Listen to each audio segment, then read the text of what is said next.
आज पण खेड्यापाड्यामध्ये राहून ऊसतोड कामगार म्हणून ओळख असलेला समाज किती दिवस तुम्ही या समाजाची चेष्टा करणार आहात? काल मला एका पत्रकार बांधवांना विचारलं, तुम्ही जरांगे पाटलांसारखं आंदोलन करणार का?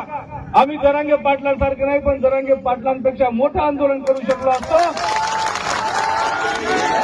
आणि तुम्हाला एक गोष्ट सांगायची मला, की आज या संपूर्ण महाराष्ट्रामध्ये जातीवादाचं विष पेरलं जात आहे.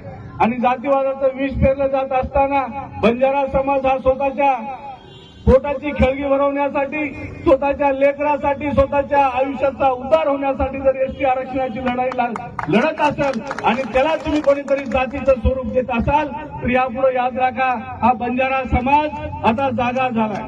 आणि बंजारा समाज जेव्हा जागा होतो तेव्हा हातात कोयता घेतल्याशिवाय शांत बसत नाही. ही गोष्ट लक्षात ठेवा. त्यामुळे महाराष्ट्र सरकारला मला इशारा द्यायचा तुमच्या माध्यमातून